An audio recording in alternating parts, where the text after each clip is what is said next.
अध्याय 51 अध्ययन। लकड़ी का दरवाजा चरमराया और मेरे नए कक्ष का दृश्य प्रकट हुआ। मैं हल्की सी आह भरकर रह गया। अकादमी के बाहरी वैभव, चमकते हुए क्रिस्टल और असंभव सी वास्तुकला के बाद एक प्रशिक्षु के लिए यह आवास काफी साधारण था। एक संकीर्ण बिस्तर एक कोने में पड़ा था जो पत्थर से तराशा हुआ लग रहा था। उसका पतला घिसा-पिटा गद्दा कोई आराम देने का वादा नहीं करता था। खिड़की के नीचे रखा साधारण लकड़ी का डेस्क मजबूत लग रहा था, लेकिन उसकी कुर्सी हिलने लगी जब मैंने उसे परखा। कम से कम दृश्य प्रभावशाली था। खिड़की लगभग फर्श से छत तक फैली हुई थी, जिससे नीचे बादलों का एक चक्करदार नजारा दिख रहा था। कम से कम यह निजी तो है, मैंने बुदबुदाते हुए कहा, उन अन्य प्रशिक्षुओं की आंखों में झलकती उन्माद भरी चमक को याद करते हुए। एक छोटे से कमरे में रहना किसी पागल के साथ जगह साझा करने से कहीं बेहतर था। मैंने वह भारी किताबों का ढेर जो क्वार्टर मास्टर ने दिया था मेज पर पटका। कमरा एक व्यक्ति के लिए मुश्किल से पर्याप्त था, लेकिन काम चल सकता था और सुरक्षित भी, अज्योर ने जोड़ा। मैं दीवारों में कई सुरक्षा संरचनाओं का पता लगा रहा हूं, लेकिन यह स्पष्ट नहीं है कि ये खतरों को बाहर रखने के लिए बनाई गई हैं या छात्रों को अंदर रखने के लिए। शायद दोनों के लिए, मैंने जवाब दिया, एक दीवार पर हाथ फेरते हुए। वहां से हल्की गर्मी का एहसास हुआ। ऊंचाई पर यह ताप संरक्षण प्रणाली आवश्यक होगी। यहां ऊपर ठंड कितनी भयंकर होती होगी, इसकी कल्पना भी नहीं कर सकता। इस ऊंचाई पर परिवेश का तापमान घातक हो सकता है यदि कोई सुरक्षा न हो, अज्योर ने तर्कसंगत ढंग से कहा। हवा का दबाव भी। ठीक है, धन्यवाद, अज्योर, मैंने उसे बीच में रोकते हुए कहा। कभी कभी मैं भूल जाता था कि मेरी साधारण टिप्पणियां उसके विश्लेषणात्मक पक्ष को सक्रिय कर देती थीं। हमें जल्दी शुरू करना होगा। एल्डर मोल्रिक ने हमें कल तक मूल सिद्धांतों को समझने के लिए कहा है। मैंने पहली किताब उठाई। वह काले चमड़े में बंधी थी और उसका शीर्षक चांदी में उकेरा गया था, अनुनाद और रूनिक सिद्धांत के मूलभूत सिद्धांत। मैंने इसे ध्यान से खोला और पढ़ना शुरू किया। अनुनाद वह मौलिक सिद्धांत है जो हमारे क्षेत्र में सभी शक्तियों को नियंत्रित करता है। भौतिक बलों की तुलना में अनुनाद उस सामंजस्य का प्रतीक है जो साधक और दिव्य ऊर्जा के बीच स्थापित होता है। लाल सूर्य की शक्ति नश्वर इच्छाओं के आगे नहीं झुकती। इसे समझना, सम्मान देना और उचित अनुनाद आवृत्तियों के माध्यम से मार्गदर्शन करना आवश्यक है। दिलचस्प, अज्योर ने बीच में टोका। यह पद्धति साधना विधियों की तरह प्राकृतिक नियमों के साथ सामंजस्य पर जोर देती है, लेकिन यहां एक विशिष्ट ऊर्जा स्रोत पर अधिक ध्यान केंद्रित किया गया है। मैंने सिर हिलाया और पढ़ना जारी रखा।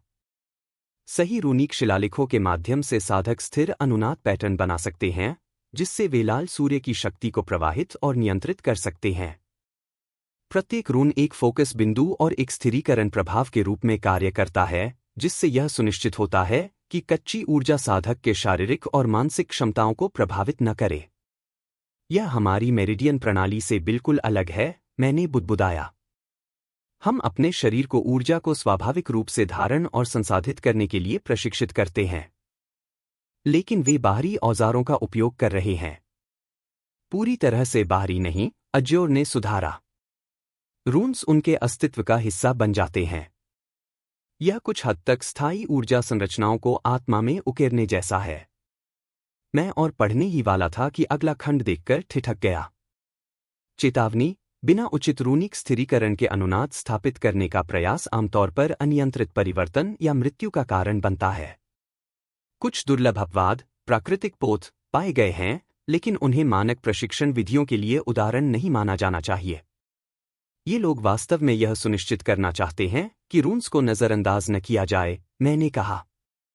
सोचता हूं, कितने लोग इस कदम को छोड़ने की कोशिश में मर चुके होंगे। ज्यादातर, अज्योर ने जवाब दिया। उनकी प्रणाली में हमारे साधना की तरह धीरे धीरे अनुकूलन करने की क्षमता नहीं है। बिना मजबूत नींव के, यह ऊर्जा साधकों के लिए अत्यधिक अस्थिर हो सकती है। मैंने अगली किताब उठाई, आकाशगामी आदेशों का इतिहास। आकाशगामी शब्द हमारे आदेश के प्रारंभिक दिनों से आया है, जब पहले साधकों ने खोज की कि लाल सूर्य के साथ उचित अनुनाद स्वाभाविक रूप से उन्हें आकाश की ओर खींचता था। इसे एक दिव्य संकेत के रूप में लिया गया, जिन्हें क्रिम्सन लाइट का आशीर्वाद प्राप्त होता, वे आम जनता से ऊपर उठकर अपने स्वर्गीय संरक्षक के करीब पहुंचते। काफी भव्य विचारधारा है, मैंने टिप्पणी की। सभी शक्तिशाली संप्रदायों की ऐसी ही उत्पत्ति होती है, अज्योर ने जवाब दिया। लेकिन उन्होंने दिव्यता प्राप्त करने या ब्रह्मांड बनाने की कोई बात नहीं की। बिल्कुल, मैंने कहा। उनका अंतिम लक्ष्य सूर्य के साथ सामंजस्य स्थापित करना है, उसे पार करना नहीं। मानो वे खुद को जानबूझकर सीमित कर रहे हैं। इसके बाद मैंने अगली किताब उठाई, मूलभूत रून का निर्माण। यह किताब अधिक व्यावहारिक थी, चित्रों और चरण दर चरण निर्देशों से भरी हुई। अपने मूलभूत रून को बनाने के लिए एक गहन ध्यान की अवस्था प्राप्त करें। 2 अपने शरीर में लाल सूर्य की शक्ति को स्वाभाविक रूप से प्रवाहित होने दें।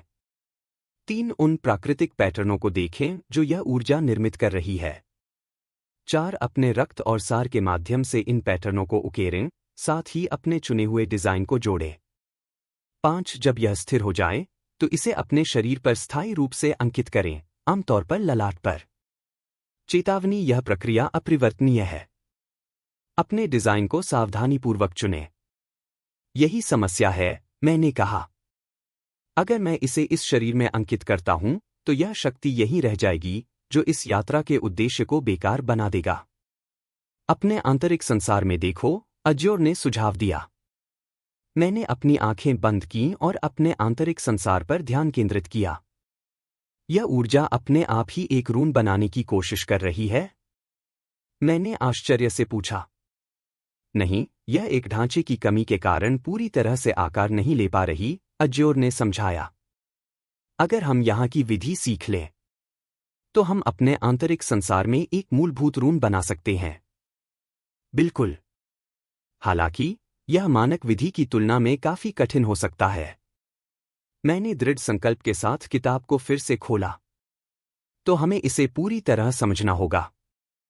अध्याय 52, प्रयोग 47। नीले सूर्य की रोशनी मेरी खिड़की से झांकने लगी थी जब अज्योर ने मुझे धीरे से जगाया। मैंने कराहते हुए आंखें खोलीं, मेरा हर मांसपेशी दर्द से विरोध कर रही थी जब मैंने खुद को सीधा बैठने के लिए मजबूर किया। पतले गद्दे ने मेरे थके हुए शरीर को कोई राहत नहीं दी थी। क्या मैं कुछ और मिनट सो नहीं सकता? मैंने कराहते हुए आंखें मलते हुए पूछा। एल्डर मोल्रिक ने स्पष्ट रूप से सूर्योदय पर उपस्थित होने का निर्देश दिया था, अज्योर ने याद दिलाया।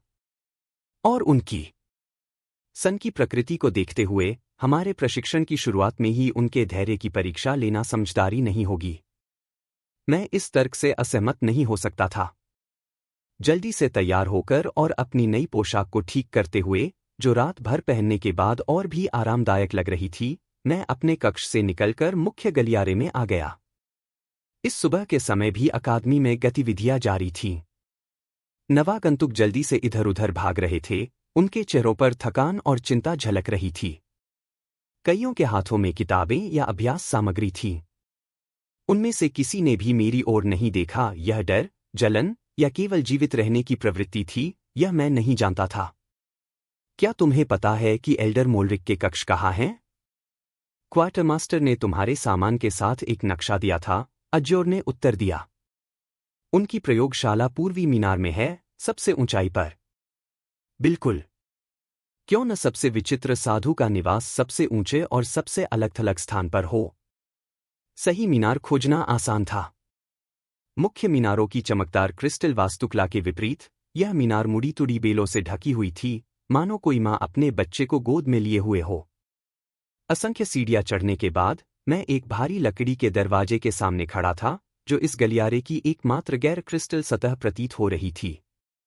प्रवेश करो, अंदर से वृद्ध स्वर आया, इससे पहले कि मैं दरवाजा खटखटा पाता। मैंने दरवाजा खोला और भीतर कदम रखा।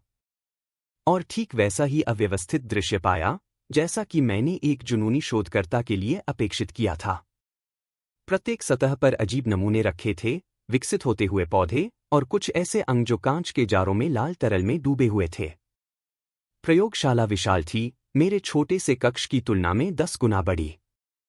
अनेक कार्यक्षेत्र फैले हुए थे, प्रत्येक विभिन्न प्रयोगों के लिए समर्पित।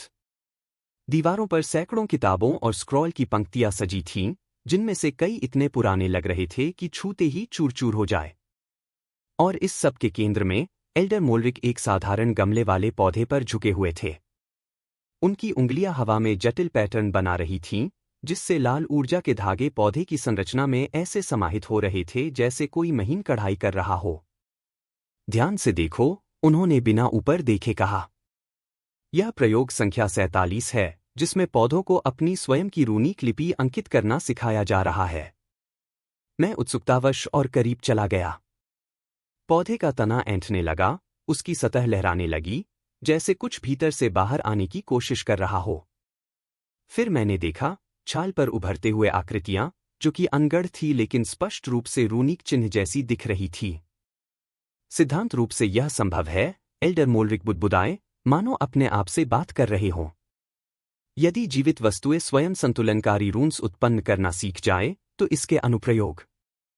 वे अचानक चुप हो गए क्योंकि आकृतियां अधिक जटिल होती गईं, पौधे की सतह पर फैलते हुए, जैसे ठंडी खिड़की पर जमी बर्फ। क्षण भर को ऐसा लगा कि यह वास्तव में सफल हो जाएगा। रून्स लगभग पूर्ण थे, वही सिल्वर चमक धारण कर रहे थे जिसे मैंने स्काईबाउंड चिन्हों में देखा था। लेकिन फिर कुछ बदल गया, आकृतियां धुंधली होने लगीं, मानो गीली स्याही फैल रही हो। पौधा कंपन करने लगा, उसकी चमक चांदी से बदलकर एक उग्र लाल रंग में तब्दील हो गई। एल्डर मोल्रिक ने चौंकाने वाली शांति से कहा। शायद इस बार अनुनाद थोड़ा अधिक था। पौधा एक क्रिस्टलीय विस्फोट में फट गया, जिससे मुझे पास की मेज के पीछे छुपना पड़ा। जब मैंने झांका, तो वहां केवल चमकती धूल और टूटा हुआ गमला बचा था। एल्डर मोल्रिक ने अपने वस्त्रों से टुकड़े झाड़ते हुए एक लंबी सांस ली। और यह रहा असफलता संख्या 47। हालांकि उन्होंने एक बड़ा टुकड़ा उठाकर ध्यान से देखा, यह प्रयास पिछले वाले से 3 सेकंड अधिक चला। प्रगति। रून्स लगभग स्थिर दिख रहे थे, मैंने खड़े होते हुए कहा। यह क्यों विफल हुआ?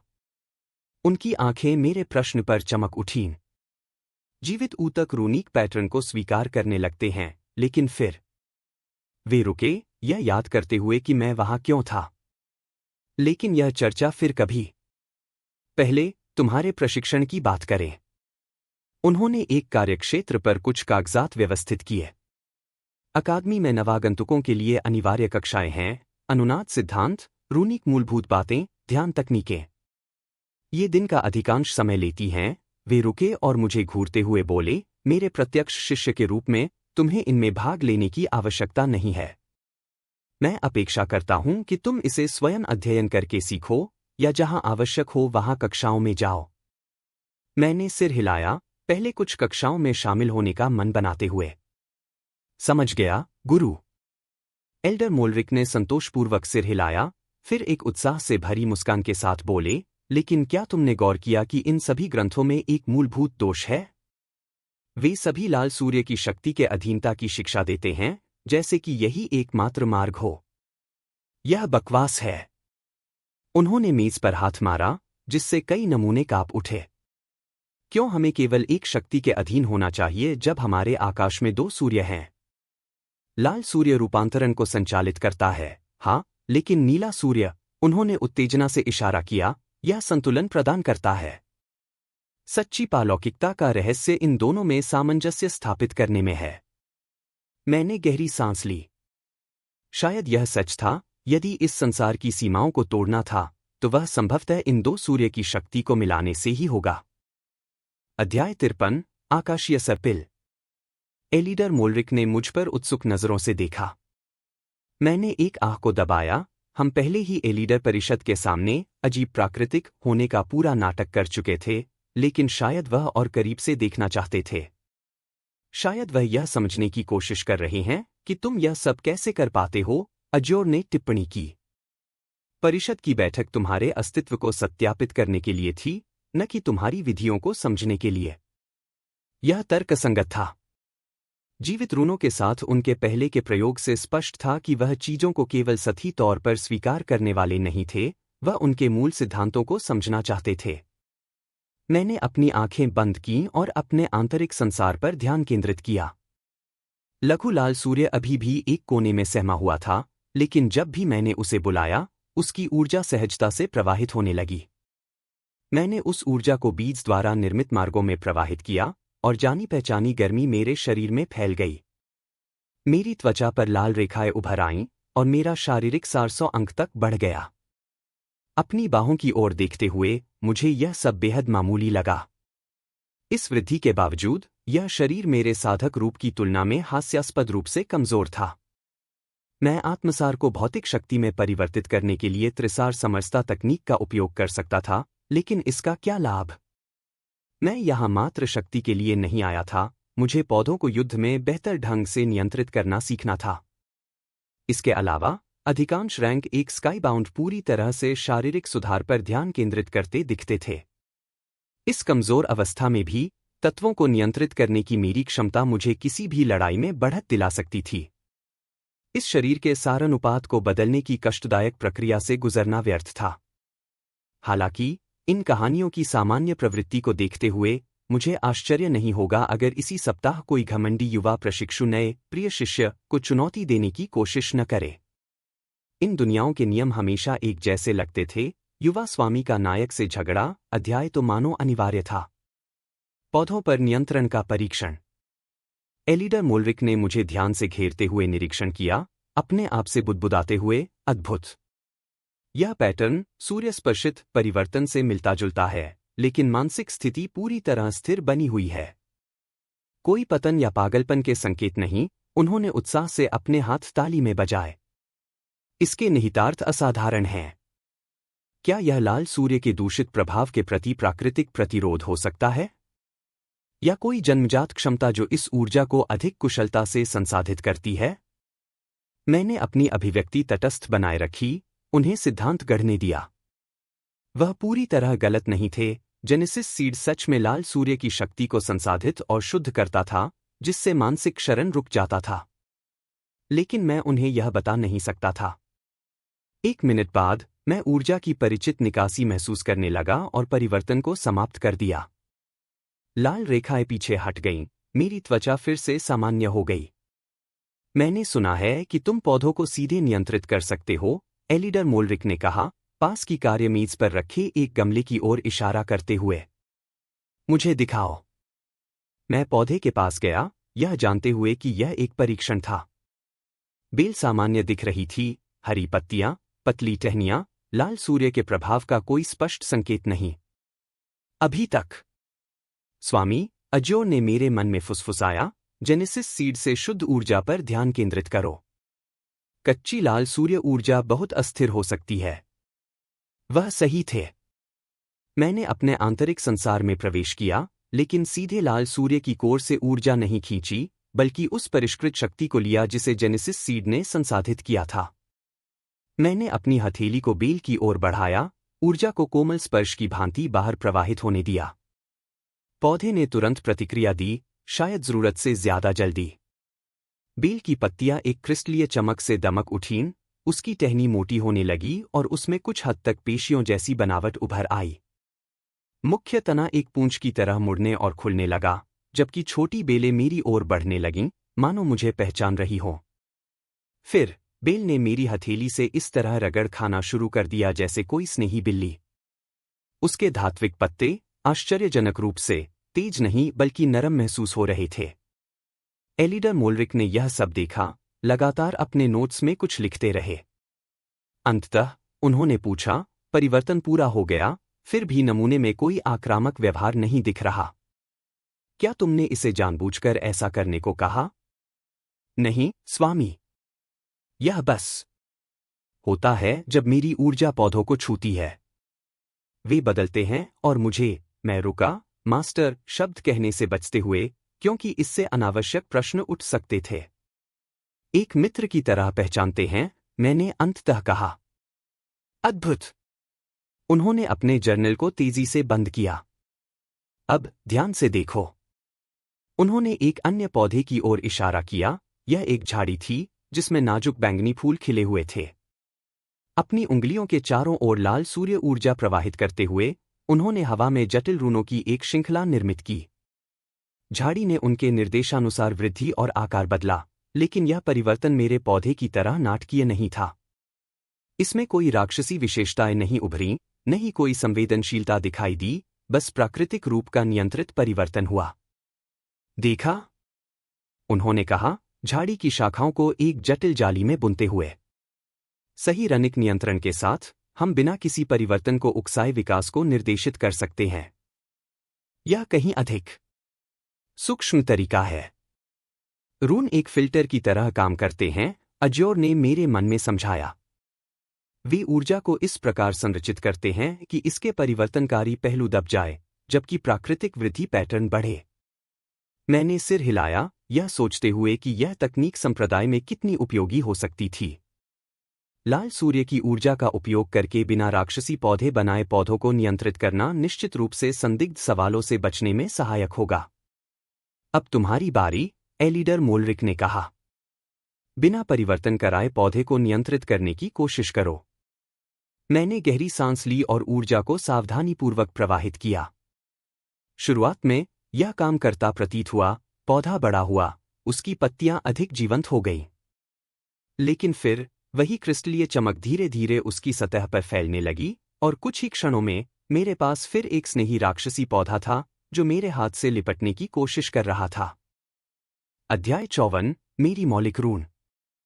एल्डर मोलरिक अपनी प्रयोगशाला के कोने में रखी एक बड़ी अलमारी की ओर बढ़े। अब शुरू करने से पहले मुझे अभ्यास सामग्री लाने दो। उन्होंने अलमारी के दरवाजे खोले, जिनके भीतर उपकरणों की पंक्तियां बड़े ही व्यवस्थित ढंग से रखी हुई थी। इसके विपरीत जो तुमने पढ़ा होगा, कोई भी यह उम्मीद नहीं करता कि नवदीक्षित अपनी मौलिक रून पहली ही कोशिश में बना लेंगे। वह एक पल के लिए रुके, उनके चेहरे पर पुरानी यादों की छाया उभर आई। मेरे समय में निश्चित रूप से ये सभी सुरक्षा उपाय नहीं थे। हमें बस एक कमरे में एक चाकू के साथ छोड़ दिया जाता था और कहा जाता था कि खुद ही इसका हल निकालो। वह हल्का सा कांपे। हम में से अधिकतर या तो राक्षस बन गए या फिर विस्फोट हो गए।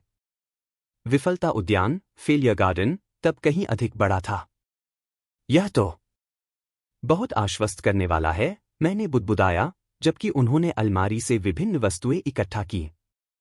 ओह, चिंता मत करो, उन्होंने खुशी खुशी कहा। हमने इस प्रक्रिया को अब काफी परिष्कृत कर लिया है। अब केवल 20 में से एक नवदीक्षित ही रून निर्माण के दौरान खोते हैं। उन्होंने शायद मेरे चेहरे के भाव देख लिए थे, क्योंकि उन्होंने जल्दी से जोड़ दिया, और वे अधिकतर वे होते हैं जो अपने मास्टर के निर्देशों को अनदेखा कर जल्दबाजी करने की कोशिश करते हैं। मैंने देखा कि वह उपकरणों को कार्यक्षेत्र पर बहुत ही सटीकता से रख रहे थे। यह देखकर आश्चर्य हुआ कि यही व्यक्ति विस्फोटक पौधे भी पालते हैं। यह, उन्होंने एक चमकती हुई चांदी जैसी कलम, जिस पर लाल जड़ाऊ नक्काशी थी, उठाते हुए कहा, एक अनुनाद स्टाइलस, रेजोनेंस स्टाइलस है। यह तुम्हें अपनी ऊर्जा को सटीक पैटर्न में प्रवाहित करने में सहायता करता है, बिना तुम्हारा हाथ पिघलाए। उन्होंने मेरी अभिव्यक्ति देखकर मुस्कराते हुए कहा, मजाक कर रहा हूं। आमतौर पर सिर्फ उंगलियां ही पिघलती हैं। मास्टर, अज्योर ने मेरे मन में फुसफुसाया, मुझे नहीं लगता कि वह मजाक कर रहे हैं। और यह, एल्डर मोलरिक ने आगे कहा, एक सामान्य से गमले में लगे श्वेत पत्तों वाले पौधे की ओर इशारा करते हुए, एक ब्लैंक कैनवास लिली है। इसे सैकड़ों वर्षों तक विशेष रूप से रून अभ्यास के लिए उगाया गया है। इसका एकमात्र उद्देश्य है रून शिलालेख को स्वीकार करना, बिना बदले या विस्फोट हुए। उन्होंने पत्तों में से एक को हल्के से सहलाया, मानो किसी प्रिय वस्तु को छू रहे हों।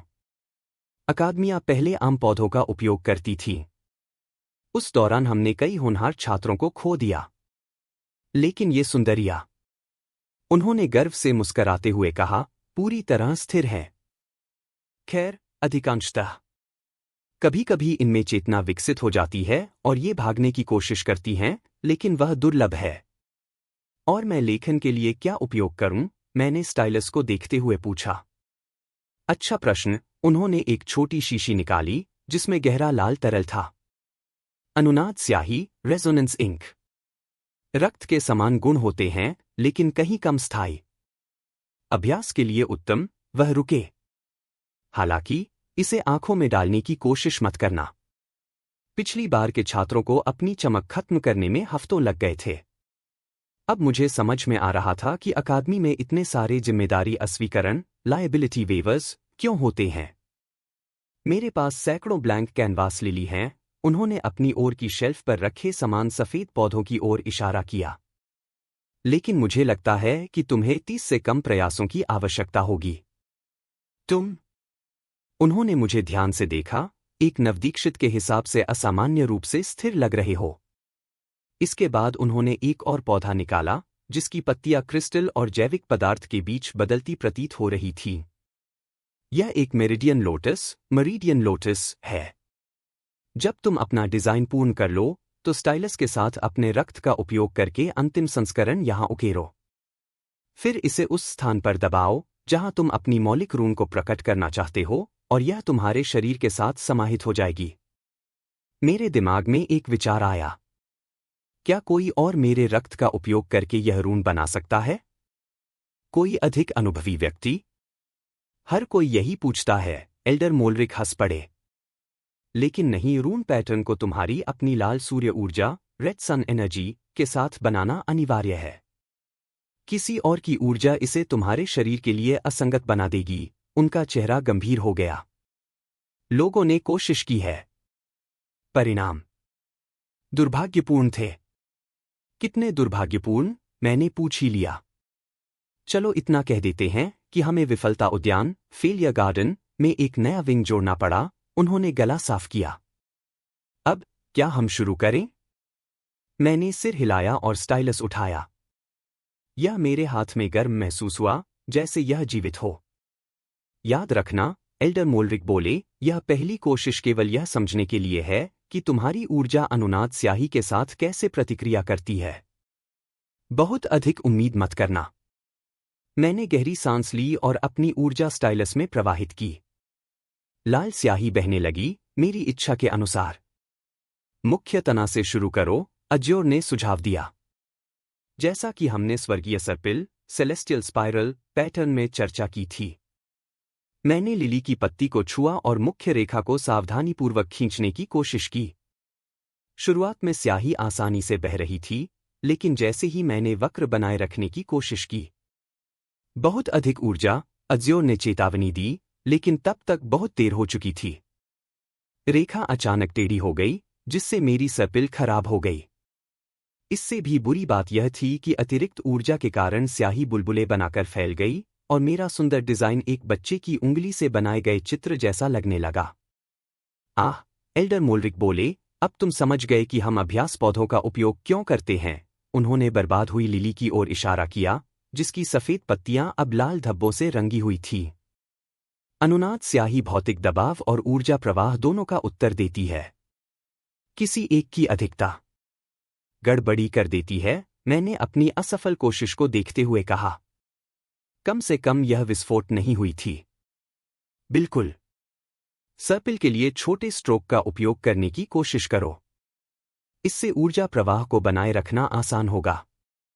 अगले कई घंटों में मैंने अपना डिजाइन लगातार सुधारने का प्रयास किया।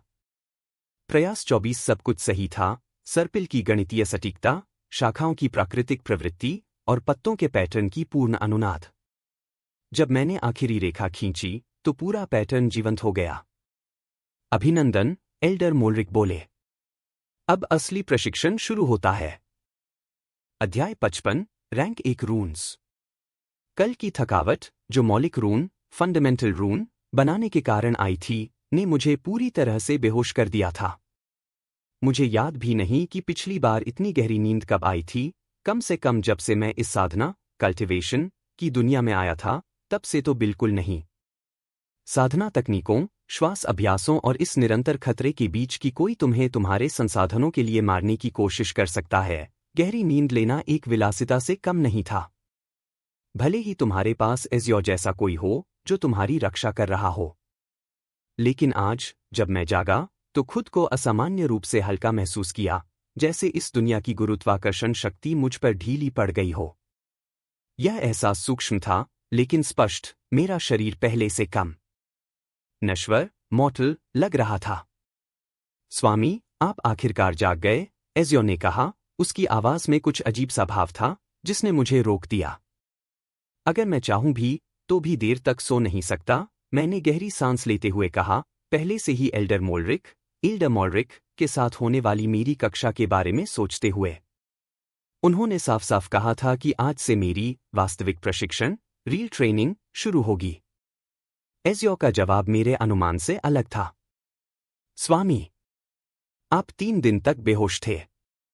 मैं इतनी तेजी से उठा कि मेरी दृष्टि धुंधली हो गई। 3 दिन? हाँ, एजियो ने पुष्टि की। शुरुआत में मुझे चिंता हुई, लेकिन फिर मुझे एहसास हुआ कि क्या हो रहा था। यह नश्वर शरीर एक प्रकार के सुप्तावस्था, हाइबरनेशन स्टेट, में चला गया, क्योंकि लाल सूर्य, रेड सन, की ऊर्जा इसे बदलने लगी थी। इस जानकारी को समझने की कोशिश करते हुए मैंने अपनी कमीज उतारी और अपने शरीर का निरीक्षण किया। मेरी आंखें चौड़ी हो गईं। टोमास का पहले साधारण दिखने वाला शरीर बदल चुका था, अब उसकी मांसपेशियां ज्यादा तराशी हुई और परिभाषित लग रही थीं। यह बिल्कुल वैसा ही था जैसा तब हुआ था जब मैंने अपनी पिछली जीवन श्रृंखला, लूप, में आत्मा ऊर्जा, सोल एसेंस, को भौतिक ऊर्जा, फिजिकल एसेंस, में परिवर्तित किया था। उस समय मैंने तीसरे चरण, थर्ड स्टेज, के क्यूई संक्षेपण, क्यूआई कंडेंसेशन, साधक की शारीरिक शक्ति प्राप्त कर ली थी। यह शरीर अभी उस स्तर तक नहीं पहुंचा था, लेकिन यह आश्चर्यजनक रूप से उसके करीब था। बुरा नहीं, मैंने खुद से कहा। लेकिन मेरी वर्तमान स्थिति क्या है? एजियो ने मेरे मन में जानकारी प्रदर्शित की। स्थिति अद्यतन, वर्तमान शरीर। नाम टॉमस मिलर का बेटा।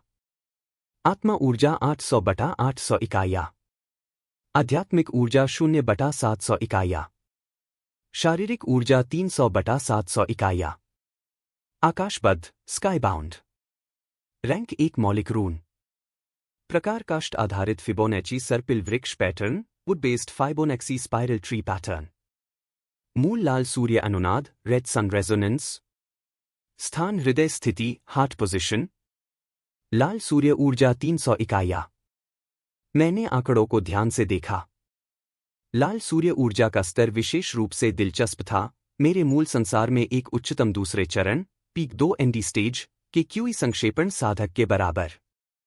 अपने आप में यह उतना प्रभावशाली नहीं था, खासकर मेरी मुख्य देह के चौथे चरण, 4 स्टेज, से तुलना करें तो, लेकिन अगर मैं इस मौलिक रून को अपने आंतरिक संसार, इनर वर्ल्ड, में बना सका, तो मैं इस साधना पद्धति को अपने साथ वापस ले जा सकता था। 2 अलग अलग ऊर्जा प्रणालियों, पावर सिस्टम्स, का संयोजन मुझे चेन डब्ल्यू के खिलाफ बढ़त दे सकता था। हमें एल्डर मोल्रिक से मिलना चाहिए, मैंने उठते हुए कहा। सोने के लिए माफी मांगनी होगी। हालांकि यह शब्द बहुत छोटा लगता है। एजियो ने हल्की हंसी में कहा, उनके प्रयोगों के प्रति उत्साह को देखते हुए, हो सकता है कि उन्होंने आपकी अनुपस्थिति को नोटिस भी न किया हो, स्वामी। 15 मिनट बाद, एल्डर मोल्रिक की प्रयोगशाला के बाहर। दरवाजे पर दस्तक देने से पहले ही अंदर से आवाज आई। अंदर आओ। जब मैं अंदर गया, तो सब कुछ वैसा ही दिख रहा था जैसा मैंने याद किया था, बस शायद छत पर कुछ अधिक जले हुए निशान थे। एल्डर मोल्रिक एक कार्यतालिका पर झुके हुए थे, पूरी तरह से अपनी एक और प्रयोगात्मक पौधे पर ध्यान केंद्रित किए हुए। ध्यान से देखो, उन्होंने ऊपर देखे बिना कहा।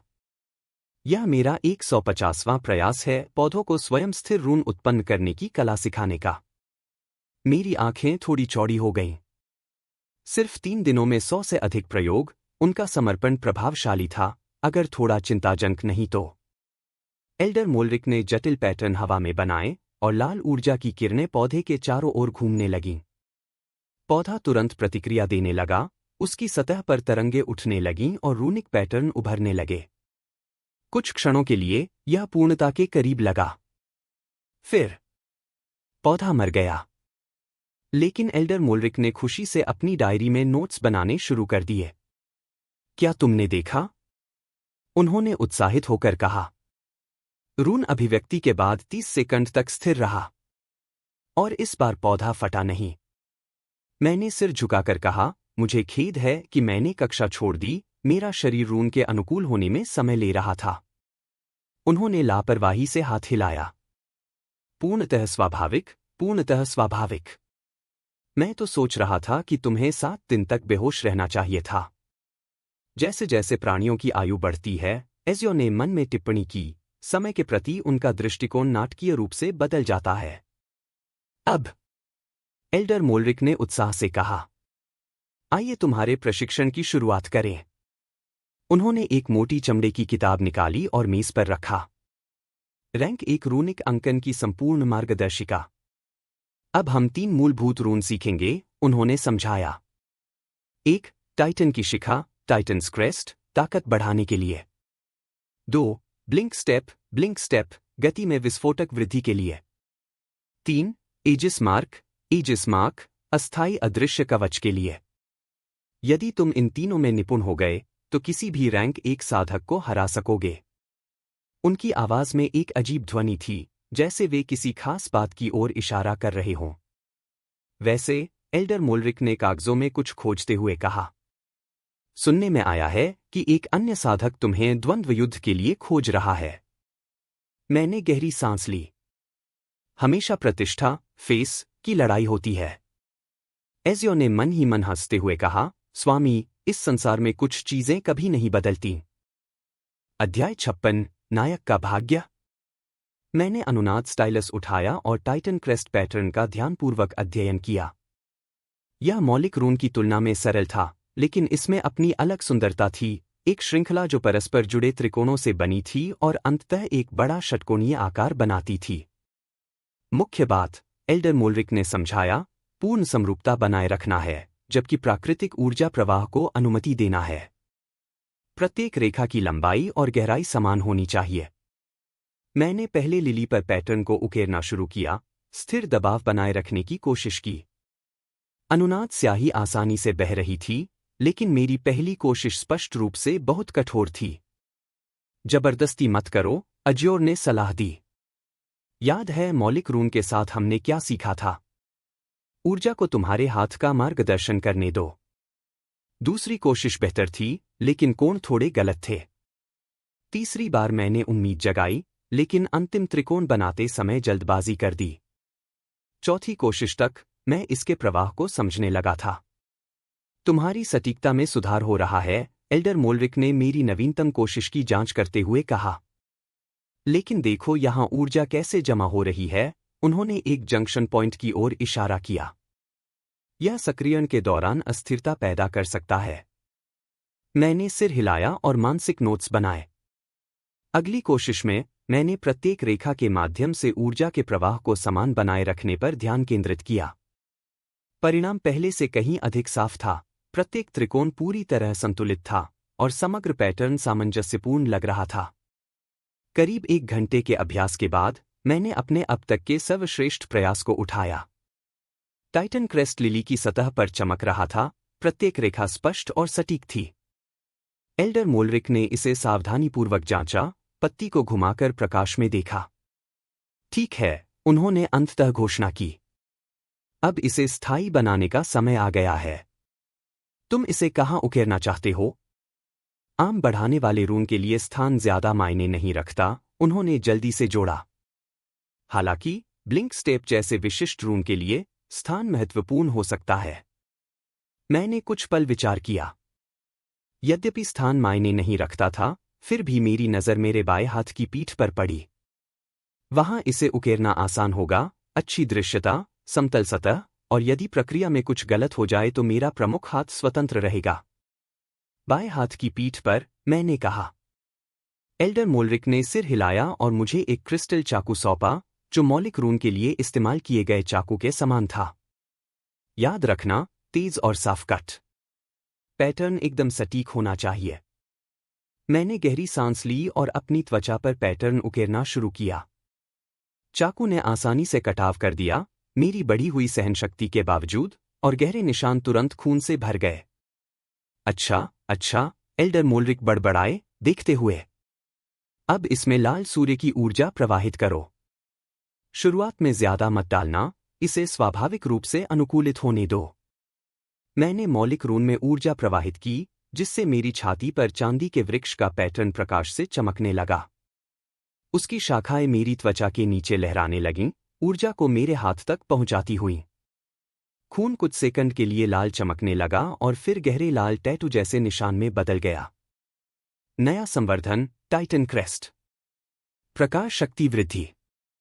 स्थान बायां हाथ। प्रभाव सक्रिय करने पर +100 भौतिक सार।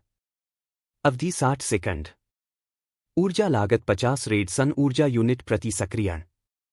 मैंने नंबरों का सावधानीपूर्वक अध्ययन किया, जबकि बाहरी रूप से निशान की प्रशंसा करने का दिखावा किया। अगर मैं मौलिक ऋण को अपने शरीर के लिए सफलतापूर्वक अनुकूलित कर सकता, तो यह स्थायी रूप से मेरी भौतिक सार क्षमता को कम से कम 100 यूनिट बढ़ा सकता था। टाइटन क्रेस्ट के साथ जोड़ने पर यह 200 यूनिट का बढ़ावा होता। अगर मेरे गणना सही थी, तो यह संयोजन मुझे अस्थायी रूप से 5वें स्तर के क्यूई संक्षेपण साधक की भौतिक शक्ति से मेल खाने की अनुमति देता। लेकिन मैं केवल भाग्य के भरोसे नहीं जीतना चाहता था, मैं चेन वू को पूरी तरह हराना चाहता था। अद्भुत, एल्डर मोल्रिक ने उत्साहपूर्वक कहा, मुझे मेरे विचारों से बाहर खींचते हुए। उन्होंने प्रयोगशाला के कोने में जाकर एक ठोस पत्थर के घन जैसा कुछ उठाया। इसे आजमाओ, रून में ऊर्जा प्रवाहित करो और इस परीक्षण ब्लॉक पर प्रहार करो। मैंने टाइटन क्रेस्ट सक्रिय किया, मेरे शरीर में शक्ति की लहर दौड़ पड़ी। फिर मैंने सीधा मुक्का मारा। पत्थर का घन टुकड़ों में बिखर गया। एल्डर मोल्रिक मुझसे प्रत्याशित प्रतिक्रिया की प्रतीक्षा में चमकते हुए देख रहे थे। सच कहूं तो, इससे मुझे कुछ खास महसूस नहीं हुआ। संप्रदाय में, तुम प्रशिक्षण मैदान से गुजरो तो तुमसे 2 गुना बड़े पत्थर के स्तंभों को चकनाचूर करने वाले शिष्यों को देख सकते थे।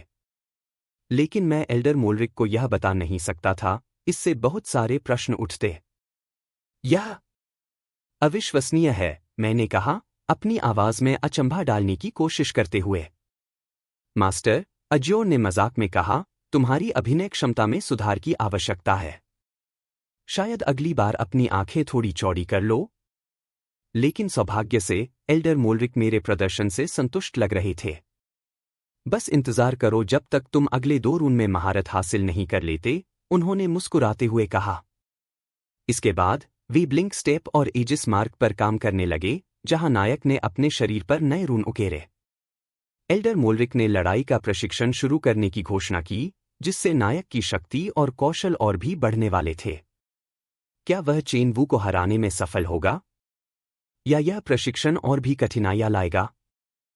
अध्याय 57, टोवेल परिवार का कचरा। किरण ने गहरी सांस भरी और अपनी आखिरी कक्षा से बाहर निकलते ही तेजी से चलते हुए कंधे झुका लिए। आज का दिन खासकर थकाने वाला था। भोर में रूनिक थ्योरी से शुरू हुआ, जहां एल्डर पैन ने 3 घंटे तक उन्हें उन्नत सुरक्षात्मक रूनों के सही कोणों पर ध्यान केंद्रित करने के लिए मजबूर किया। इसके बाद रेजोनेंस कंट्रोल आया, जहां उन्होंने एक साथ कई ऊर्जा चैनलों को बनाए रखने का अभ्यास किया, जब तक कि आधे से अधिक छात्र थकावट से न गिर पड़े। दोपहर के भोजन के छोटे से अंतराल के बाद कॉम्बैट एप्लीकेशन हुआ, जो हमेशा किरण को नई चोटों के साथ छोड़ता, भले ही वह टकराव से बचने की पूरी कोशिश करता। फिर सेलेस्टियल स्टडीज हुई, जहां उन्होंने अंतहीन रूप से इस बात का विश्लेषण किया कि लाल सूरज की रोशनी में हर छोटे बदलाव का क्या अर्थ है। कम से कम इस कक्षा में वह चुपचाप बैठकर नोट्स ले सकता था, बिना इस डर के कि उसकी कमजोर क्षमताओं को उजागर किया जाएगा। लेकिन सबसे बुरा था अंतिम विषय, स्पिरिचुअल रेजोनेंस। एल्डर एरिया ने उन्हें 4 घंटे तक बिना हिले-डुले बैठने के लिए मजबूर किया, लाल सूरज से अपने जुड़ाव को बनाए रखते हुए, जबकि वह उनकी मुद्रा और सांसों की कठोर आलोचना कर रही थी। 3 छात्र थकावट के कारण बेहोश हो गए, और एक बेचारे की आंखों से खून बहने लगा जब उसका रेजोनेंस नियंत्रण बिगड़ गया। अकादमी के उपचारकर्ता उसे तुरंत ले गए, लेकिन हर कोई जानता था कि जिन शुरुआती प्रशिक्षुओं में अस्थिरता के संकेत दिखते थे, उनका क्या होता था। विफलता उद्यान, फेलियर गार्डन, में सुबह तक एक नया जोड़ हो सकता था। और अब मुझे अपना व्यक्तिगत अभ्यास भी करना है, किरण ने खुद से बुदबुदाते हुए अपने सिर को रगड़ा, जहां एक सिरदर्द दस्तक दे रहा था। महीने के अंत में होने वाली परीक्षा हर प्रशिक्षु के सिर पर मृत्यु की तलवार की तरह लटकी हुई थी। जो पर्याप्त प्रगति दिखाने में असफल होते, उन्हें सिर्फ निष्कासन से भी बदतर परिणामों का सामना करना पड़ता। विफलता उद्यान केवल एक रूपक नहीं था। यह हमेशा ऐसा नहीं था। जब किरण 2 साल पहले अकादमी में आया था, तो उसके परिवार के प्रभाव ने उसे एल्डर मॉथ के अधीन एक शिक्षुता दिलवाई थी, जो सबसे सम्मानित शिक्षकों में से एक थे। लेकिन लड़ाई की हिंसा को अपनाने की उसकी अनिच्छा ने जल्दी ही एल्डर की सहनशक्ति को समाप्त कर दिया। 6 महीने तक उसे एक योग्य स्काईबाउंड योद्धा बनाने का प्रयास करने के बाद एल्डर मॉथ ने आधिकारिक रूप से उसकी शिक्षुता समाप्त कर दी। उसके परिवार की प्रतिक्रिया आज भी उसे चुभती थी। कोई सांत्वना भरे शब्द नहीं, कोई आश्वासन नहीं कि उसे कोई और राह मिल जाएगी। उसके पिता का चेहरा निराशा से कठोर हो गया था और उसकी मां ने तो उसकी तरफ देखना भी बंद कर दिया था। पहले मिलने वाली उदार भत्ता राशि अब केवल उतनी ही रह गई थी जिससे उसकी उपस्थिति मात्र बनी रहे। संदेश स्पष्ट था, अब वह अकेला था। एक काला विचार किरण के दिमाग में सरक आया, उसकी आंखें पल भर के लिए गहरी लाल चमक उठीं। कितना सुविधाजनक था कि स्नातक समारोह में अपने परिवार का सहार करने की परंपरा केवल आम प्रशिक्षुओं पर लागू होती थी। किरण ने तेजी से अपना सिर झटका, खुद से घृणा करते हुए। यह विचार उसका नहीं था, यह लाल सूरज का प्रभाव था। जहां अन्य लोग इसकी शक्ति के लिए लालायित रहते थे, उसने देखा था कि यह शक्ति उसके बड़े भाई के साथ क्या कर चुकी थी। उसकी वह मुड़ी तुड़ी मुस्कान अब भी उसके मन में बसी थी जब उसने अपने नए कौशल को नौकरों पर परीक्षण किया था। जोरेन का सामना। अपने विचारों में उलझे हुए किरण ने सामने मौजूद समूह को नहीं देखा और गलती से किसी से टकरा गया। वह लड़खड़ाया और सीधा चमकदार क्रिस्टल फर्श पर गिरा। उसने ऊपर देखा तो पाया कि जोरेन, हाउस जोरेन का 5वां पुत्र, उसे घृणा भरी निगाहों से घूर रहा था। अरे देखो, यह रहा टोवेल परिवार का अपशिष्ट। जोरेन ने हंसी उड़ाने वाले स्वर में कहा, उसकी सुनहरी बालों की लटें लाल सूरज की रोशनी में चमक रही थी।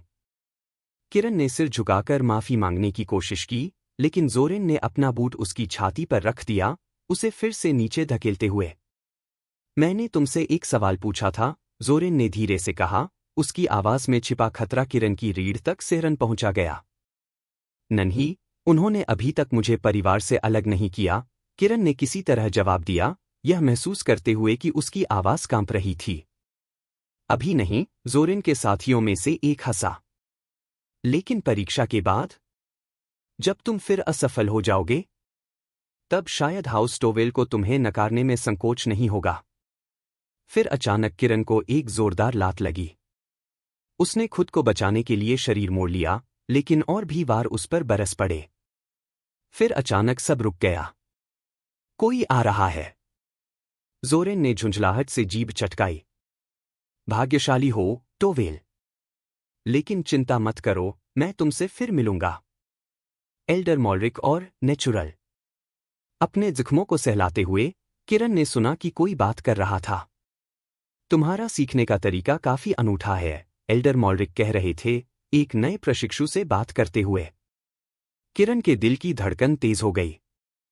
नेचुरल, वह वही प्रतिभाशाली प्रशिक्षु था जिसके बारे में जोरेन को जुनून था। किरण ने चेतावनी देने के लिए मुंह खोला, लेकिन तभी एल्डर मॉलरिक की आंखें उससे मिली। उनकी मुस्कान अजीब थी, जिससे किरण के शरीर में ठंडक दौड़ गई। इधर आओ, एल्डर मॉलरिक ने धीरे से कहा। शब्दों में ऐसी शक्ति थी कि किरण का शरीर खुद ब खुद उनकी ओर खींचने लगा। एक क्षण के लिए किरण को लगा कि वह मरने वाला है। फिर सब खत्म हो गया। Perfect timing. एल्डर मॉलरिक खुशी से बोले, तुम्हें एक प्रशिक्षण डमी मिल गई। बस कोशिश करना कि इसे मार न डालो, काउंसिल इस पर बहुत नाराज होती है। किरण की ठंडी पसीने से भीगी हथेलियां कांपने लगीं। मैंने खुद को किस मुसीबत में डाल दिया? अध्याय 58, अग्निपरीक्षा। मैंने अपने सामने खड़े डरे हुए युवक की ओर देखा, उसे ध्यान कक्ष से पहचानते हुए। वह वही था जिसने मुझसे कई बार बात करने की कोशिश की थी, इससे पहले कि एक वरिष्ठ शिष्य ने उसे चुप करा दिया था। उसका चेहरा अभी भी चोटिल था, हालांकि उसमें कुछ नई चोटों के निशान थे जिन्हें मैंने पहले नहीं देखा था। उसके चेहरे के भाव ने मुझे थोड़ा दोषी महसूस कराया, स्पष्ट रूप से एल्डर मॉलरिक की जबरदस्ती की समन तकनीक ने उस पर गहरी छाप छोड़ी थी। जब एल्डर ने युद्ध प्रशिक्षण का उल्लेख किया था, तो मैंने अभ्यास पुतलों या शायद किसी प्रकार की स्वचालित प्रशिक्षण प्रणाली की उम्मीद की थी। किसी अन्य प्रशिक्षु को जीवित लक्ष्य के रूप में उपयोग करने का विचार मेरे दिमाग में नहीं आया था। हालांकि पीछे मुड़कर देखने पर यह सोचना मेरी ओर से काफी मासूमियत थी। आखिरकार यह order of the last light था, एक अकादमी जो असफल छात्रों के क्रिस्टलीकृत अवशेषों को सजावट के रूप में रखती थी। बेशक वे अभ्यास पुतलों के बारे में चिंता नहीं करेंगे जब उनके पास प्रशिक्षु मौजूद थे। शायद वे इसे चिल्ला नहीं सकने वाली वस्तुओं पर अभ्यास करने से अधिक प्रभावी मानते थे। स्वामी एज्योर ने कहा, कम से कम यह राहत है कि स्वयं एल्डर स्पारिंग के लिए तैयार नहीं हो रहे। अन्यथा आप शायद दीवार की सजावट बन जाते। मुझे सहमत होना पड़ा।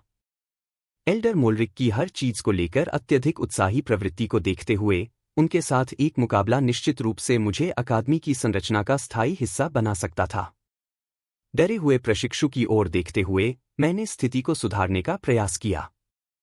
कोई कारण नहीं था कि मैं एल्डर की अनोखी शिक्षण विधियों के कारण अपने लिए शत्रु बना लूं। मैं टॉमस हूं, मैंने मित्रतापूर्ण स्वर में कहा। मुझे खेद है। मैंने उस स्थान की ओर इशारा किया जहां एल्डर मोल्रिक की तकनीक सक्रिय हुई थी। किरन, उसने कापती आवाज में कहा। किरन टटोवेल। अब बहुत हुआ परिचय, एल्डर मोल्रिक ने मुझे जवाब देने से पहले ही बीच में टोक दिया। वह पहले ही गलियारे में आगे बढ़ चुके थे, यह स्पष्ट करते हुए कि हमें उनका अनुसरण करना था। समय बहुमूल्य है और हमें बहुत कुछ करना है। मैंने किरण को एक क्षमाप्रद दृष्टि दी और हम जल्दी से एल्डर के पीछे हो लिए। मेरे स्वामी के लिए खेद है। वह थोड़े तीव्र, किरण ने एक कमजोर मुस्कान के साथ कहा। चिंता मत करो, हर कोई एल्डर मोल्रिक की कहानियां सुन चुका है। उसने यह सुनिश्चित करने के लिए आगे देखा कि एल्डर सुन न रहे हों, फिर धीरे से जोड़ा, हालांकि अब मुझे लगने लगा है कि कहानियां कुछ कम करके बताई गई थीं। बुजुर्ग ने निश्चित रूप से सुना होगा, एज्योर ने टिप्पणी की। बिल्कुल, मैंने सोचा। आखिर वह एल्डर हैं। लेकिन मैंने यह बात किरण से नहीं कही। बेचारा पहले से ही काफी डरा हुआ लग रहा था, उसे याद दिलाने की जरूरत नहीं थी कि स्काईबाउंड की अलौकिक सुनने की क्षमता होती है। किरण ने खुद को संयमित किया और धीरे से कहा, सुनो, तुम्हें एक बात पता होनी चाहिए। जोरिन तुम्हें ढूंढ रहा है। यही वह युवक होना चाहिए जिसका जिक्र एल्डर मोल्रिक ने किया था। जोरिन, हाउस जोरिन का 5वां पुत्र, किरण ने समझाया। खैर, वह तुम्हारी बढ़ती प्रसिद्धि से खुश नहीं है। खासकर क्योंकि तुम। वह असहजता से रुक गया। एक साधारण व्यक्ति हूं, मैंने वाक्य पूरा किया। उसने सिर हिलाया। वह रैंक 1 के शिखर पर है और हाल ही में अफवाहें फैल रही हैं कि तुम उससे डरते हो, कि तुम अपने कमरे में छिपे हो। शायद यह अफवाह जोरिन के दोस्तों ने फैलाई है, लेकिन फिर भी मैंने जोरिन के रैंक 1 के शिखर पर होने का जिक्र सुनकर भौहें चढ़ा ली। मेरी मौजूदा क्षमताओं के साथ मैं इस स्तर के किसी व्यक्ति का सामना करने के लिए आत्मविश्वास से भरा नहीं था। किसी भी साधना प्रणाली में प्रारंभिक और शिखर चरण के बीच का अंतर महत्वपूर्ण होता है। मेरे पास 3 बुनियादी रून थे जो मुझे अच्छी युद्ध क्षमता देते थे, लेकिन किसी ऐसे व्यक्ति के खिलाफ जिसका महीनों या वर्षों का अनुभव था। स्वामी एज्योर ने कहा, शायद हमें इसे एक सामरिक वापसी मानना चाहिए जब तक कि हम बेहतर रूप से तैयार न हो जाए। वह सही था। मुझे छिपने की कोई योजना नहीं थी, लेकिन अब जब मुझे पता था कि कौन मुझसे टकराने की कोशिश कर रहा है, तो उसे टालना समझदारी होगी। ऐसे संघर्ष में कूदने का कोई मतलब नहीं था जिसके लिए मैं तैयार नहीं था। अगर जोरिन को लगा कि मेरी छवि खराब करने से मैं अपने आत्मसम्मान के कारण बाहर आऊंगा, तो वह मुझे बिल्कुल नहीं समझता था। मैंने इतने जीवन खो दिए थे कि मुझे पता था कि गर्व जीवित रहने से अधिक महत्वपूर्ण नहीं था। अगर मुझे छिपना पड़ा तो मैं छिप जाऊंगा। लोग मुझे कायर कहें तो कहने दें, मैं मरा हुआ नायक बनने के बजाय जीवित कायर बनना पसंद करूंगा। स्वामी एज्योर ने टिप्पणी की, तुम्हें सिर्फ जोरिन से बचना है जब तक कि तुम कुछ मौलिक रून न सीख लो। उसके बाद किसी भी रैंक 1 योद्धा को संभालना तुच्छ होगा। हम एक विशाल क्रिस्टलीय संरचना के सामने खड़े थे जो सीधे पर्वत से उगती हुई प्रतीत हो रही थी। कई मीनारें लाल सूर्य की ओर उठ रही थीं, प्रत्येक से ऊर्जा की लहरें निकल रही थीं। अग्निपरीक्षा, किरण ने बताया। प्रत्येक कक्ष विशेष रूप से युद्ध प्रशिक्षण के लिए बनाया गया है। एल्डर मोलरिक ने द्वार के पास पहुंचते ही एक श्रृंखला में सुरक्षात्मक संरचनाओं को सक्रिय किया। प्रकाश चमका, परंतु उन्होंने बस अपना हाथ लहराया और उनके लकड़ी अभिप्राय रून प्रज्वलित हुए, जिससे सभी सुरक्षाएं निष्क्रिय हो गईं। जैसे ही हमने प्रवेश किया, मैंने पहली बार इस संसार में रैंक 1 युद्ध की वास्तविक झलक देखी। 2 प्रशिक्षु ऐसी लड़ाई में उलझे हुए थे जो मित्रतापूर्ण स्पारिंग की बजाय हत्या का प्रयास अधिक लग रही थी। अध्याय 59, रक्तरेखाएं। मैंने रक्षात्मक मुद्रा अपनाई लेकिन हमला करने की कोई कोशिश नहीं की। कुछ लोग कहते हैं कि सबसे अच्छा बचाव एक अच्छा आक्रमण होता है, लेकिन यह जीवन मृत्यु का युद्ध नहीं था, चाहे स्काईबाउंड इसे कितना भी गंभीर क्यों न मानते हों। यह सिर्फ प्रशिक्षण था और मेरा मुख्य उद्देश्य सीखना था। किरण थोड़ा आश्चर्यचकित लग रहा था कि मैंने बाकी नवशिक्षुओं की तरह तुरंत आक्रमण नहीं किया। उसकी मुद्रा तनावपूर्ण थी, मानो वह किसी चाल की उम्मीद कर रहा हो। आराम से, मैंने शांत स्वर में कहा। यह सिर्फ प्रशिक्षण है।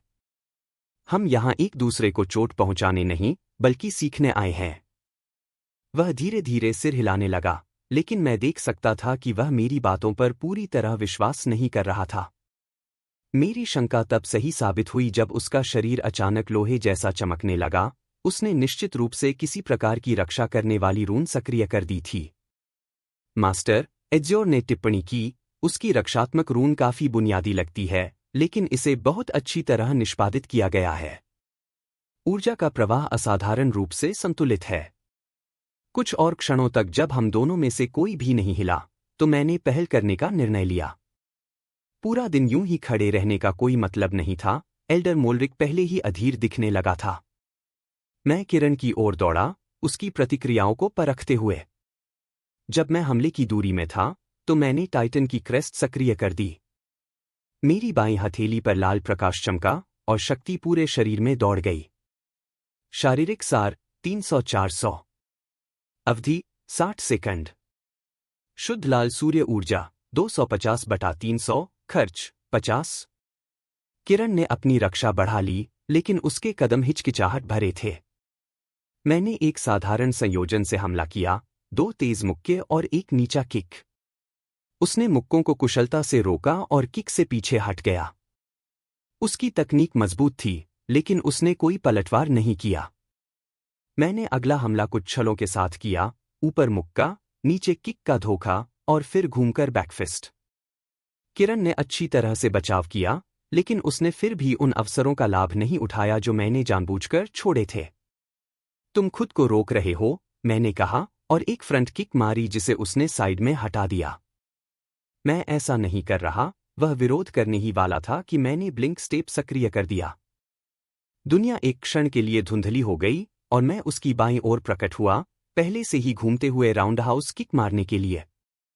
उसकी आंखें चौड़ी हो गईं, वह यह उम्मीद नहीं कर रहा था कि मैं इतनी जल्दी गति तकनीक का उपयोग करूंगा।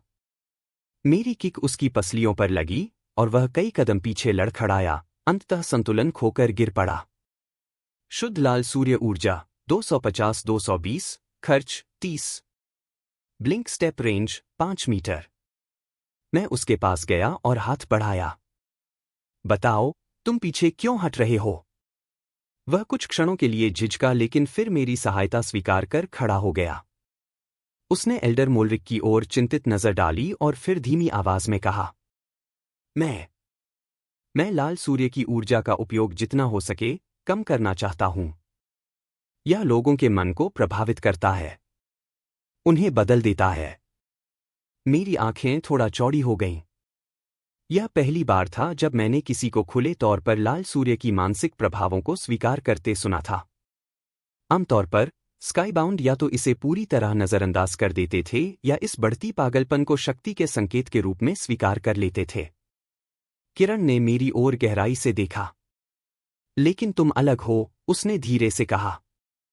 तुम्हारी आंखें साफ हैं। जब तुम ऊर्जा को बुलाते हो, तो मुझे उसमें कोई पागलपन नहीं दिखता। मैं यह कैसे बताता कि जेनेसिस सीड ने लाल सूर्य की ऊर्जा को शुद्ध कर दिया था? शायद एक दिन वह समझ सकेगा, एज्योर ने सोचा। यह दूसरों की मदद कर सकता है, जैसे कि यह किरण की कर सकता है। शायद, मैंने मन ही मन उत्तर दिया। लेकिन मुझे लगता है कि नीले सूर्य की ऊर्जा इस पागलपन का बेहतर समाधान हो सकती है।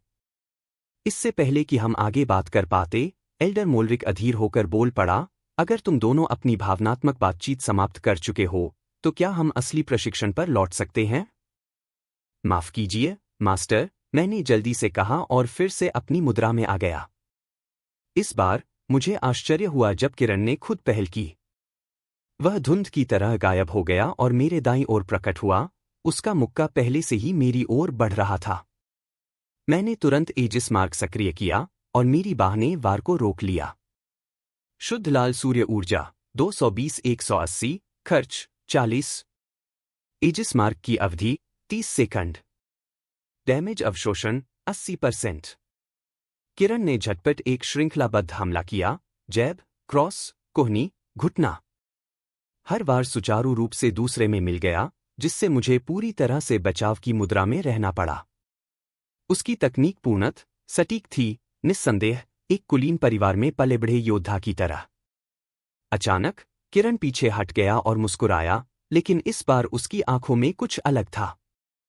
मुझे यह तकनीक पसंद नहीं, उसने कहा, लेकिन अगर तुम जोरेन का सामना करने वाले हो, तो तुम्हें अभ्यास करना चाहिए।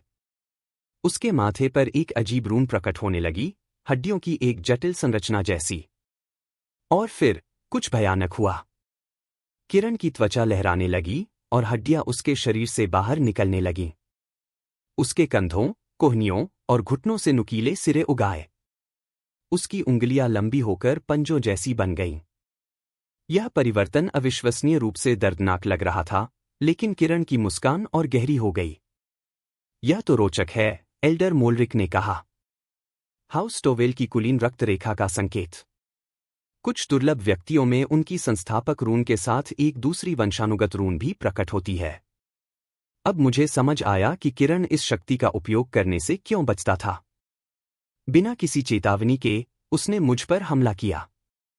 अब वह पहले से भी तेज था, उसकी हड्डियों से बने ब्लेड उसकी त्वचा से बाहर निकलते ही मुझ पर झपटे। मैंने ब्लिंक स्टेप का उपयोग किया, लेकिन उसने मेरे कदमों की भविष्यवाणी कर ली थी। जैसे ही मैं पीछे हटा, उसकी छाती से हड्डियों की नोकदार किरणें निकलीं। कुछ मेरी बाहों को छूकर निकल गईं, हल्की चोटें छोड़ते हुए। यह मुश्किल होने वाला है, एज़्योर ने चेतावनी दी। मैंने अपने हाथ में एल्डर मोल्रिक द्वारा दिया गया बेल देखा। यह असामान्य रूप से ऊर्जा से भरा हुआ था। अब इसे सही तरीके से इस्तेमाल करने का समय है, मैंने सोचा, अपनी अगली चाल की योजना बनाते हुए। अध्याय 60, रक्तवर्ण स्तंभ। मेरे शरीर पर उकेरे गए रून को सक्रिय करते समय, मैंने फाउंडेशन रून पर भरोसा किया। इसका वृक्ष आकृति पैटर्न लाल सूर्य की अराजक ऊर्जा को शुद्ध करता था, जिससे उसका उपयोग अधिक सुरक्षित हो जाता था। लेकिन पौधों को नियंत्रित करने के लिए और शुद्ध लाल सूर्य ऊर्जा बचाने के लिए, मैं अपनी आंतरिक दुनिया के लघु लाल सूर्य से सीधे ऊर्जा लेना पसंद करता था।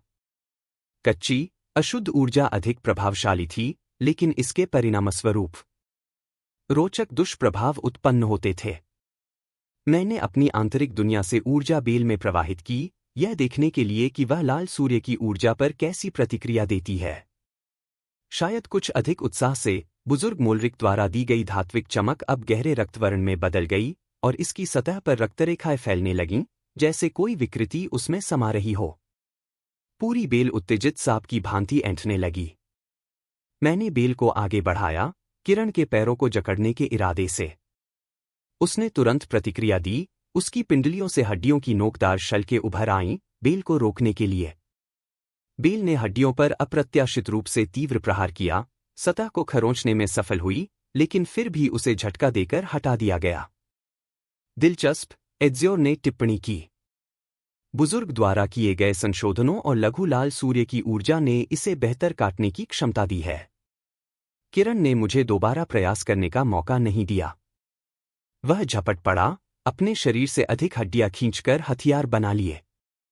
प्रत्येक हड्डी को निकालना यातनापूर्ण प्रतीत हो रहा था, लेकिन उसका विकृत, पागलपन भरा अट्टहास और चौड़ा होता गया। मैं पीछे हटा, बेल को उसकी ऊपरी देह पर प्रहार करने के लिए लहराते हुए। लेकिन हड्डियों की परतें समय रहते उभर आईं और मेरे प्रहार को मोड़ दिया। तुम्हारी चालें काम नहीं करेंगी, किरण की आवाज में अब पागलपन की झलक थी। मैं तुम्हें सच्ची शक्ति दिखाऊंगा। उसने दोनों हथेलियां आगे बढ़ाई और दर्जनों हड्डी के टुकड़े तीरों की भांति बरसाए। मैं अधिकतर से बच गया, लेकिन कुछ ने मेरी बाहों और पैरों को चीर दिया, रक्त बहाने लगे। मास्टर, एज़्योर ने चेतावनी दी, हमें नई रणनीति की जरूरत है। वह सही था। सीधे हमले कारगर नहीं हो रहे थे। किरण की हड्डी की सुरक्षा बहुत प्रतिक्रियाशील थी और मेरी ऊर्जा इस गति से अधिक समय तक नहीं टिकेगी। लेकिन इसमें अवश्य कोई कमजोरी होगी। मैंने ध्यान से देखा जब किरण ने एक और हड्डी के टुकड़ों की बौछार की। वहां, सिर्फ एक पल के लिए, जब हड्डियां उभर रही थीं, वे नरम थीं, लगभग पारदर्शी, कठोर होने से पहले। एज़्योर, क्या तुमने देखा? हाँ। हड्डियों को पूरी तरह कठोर होने में ठीक 0.3 सेकंड लगते हैं। काम करने के लिए समय बहुत कम है। हमें उतने में ही काम चलाना होगा। बेल को अपनी बाह पर लपेटते हुए मैंने किरण की बढ़ती अराजक हरकतों को देखा। उसकी शक्ति बढ़ रही थी, लेकिन नियंत्रण कम हो रहा था। लाल सूर्य का प्रभाव स्पष्ट रूप से उस पर हावी हो रहा था। आओ, उसने चीखते हुए कहा, उसकी आवाज दरक रही थी। सामने से लड़ो। भागना बंद करो। उसके शरीर की हड्डी की कवच अब और भी जटिल हो गई थी, प्रत्येक सतह से नुकीले कांटे उभर रहे थे। लेकिन उसकी सांसें तेज हो रही थीं। यह तकनीक विशाल ऊर्जा की मांग कर रही थी। अब अपना सिद्धांत परखने का समय था। मुझे बिना अनावश्यक जोखिम लिए हड्डियों के निर्माण की प्रक्रिया को करीब से देखना था। एज़्योर, जब मैं हमला करूं, तो हड्डियों की गति को मापो। मैं एक अवसर बनाऊंगा। समझ गया, मास्टर। मैंने किरण के बाएं ओर ब्लिंक स्टेप का उपयोग किया, जिससे उसका ध्यान भटकाया। जैसा कि अपेक्षित था, उसने स्वतः ही उस दिशा में हड्डियों की परत बना ली। जैसे ही वह अपनी रक्षा में उलझा, मैंने पुनः ब्लिंक स्टेप किया, इस बार उसके दाएं ओर प्रकट होते हुए, और इस बार मैंने प्रहार किया। मेरा घूंसा उसकी पसलियों से टकराया, ठीक उसी क्षण जब हड्डियां उभर रही थीं। चोट से वह लड़खड़ा गया। उसका प्रतिरोधी हमला मेरे हाथ को छू गया, हड्डी के नुकीले सिरे मेरी त्वचा को चीरते हुए गुजरे, लेकिन मैं आवश्यक जानकारी प्राप्त कर चुका था। तुरंत पीछे हट गया। Double blink step. शुद्ध लाल सूर्य ऊर्जा 90-30, खर्च 60। क्या तुम्हें डेटा मिला? मैंने एज़्योर से पूछा। हाँ। हड्डियों को पूरी तरह कठोर होने में 0.27 सेकंड लगते हैं। मैंने सिर हिलाया, अपनी अगली चाल की योजना बनाते हुए। किरण फिर से झपट रहा था, लड़ाई के उन्माद में पूरी तरह खो चुका था। मैंने उसे आने दिया, जब तक वह पूरी तरह आक्रमण में न लग जाए।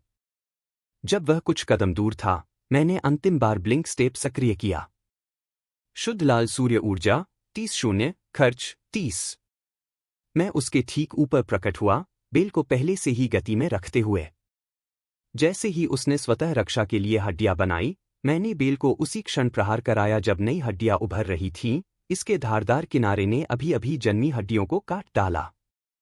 किरण प्रतिक्रिया करने से पहले ही बेल उसके शरीर के चारों ओर लिपट गई, उसकी भुजाओं को जकड़ते हुए। अब, एज़्योर चिल्लाया। मैंने किरण के पीछे उतरते हुए बेल में लाल सूर्य की अधिक ऊर्जा प्रवाहित की। बेल ने उग्र प्रतिक्रिया दी, दर्जनों छोटे दानवी तंतु उभर आए, और क्षण भर में उसने किरण के पूरे शरीर को ढक लिया। मुझे आश्चर्य हुआ जब बेल क्रिस्टलीकृत होने लगी, पारदर्शी बनते हुए अपनी पकड़ बरकरार रखी। किरण ने संघर्ष किया, लेकिन वह कैद में जकड़ा रह गया। खैर, मैंने बुदबुदाया, यह कुछ नया है। युद्ध समाप्त हो चुका था। फिर आगे, किरण और बुजुर्ग मोलरिक के साथ वार्तालाप हुआ। मोलरिक ने प्रशिक्षण जारी रखने की बात कही और अगली सुबह एक नया पाठ सीखने की बात की। जब हम टावर की ओर लौटे, मैंने विशाल संरचना को देखा। यह कौन सा टावर है? क्रिम्सन स्पायर, किरण ने उत्तर दिया। 99 मंजिलों की युद्ध परीक्षा। मैंने इसे भविष्य की तैयारी के रूप में याद रखा।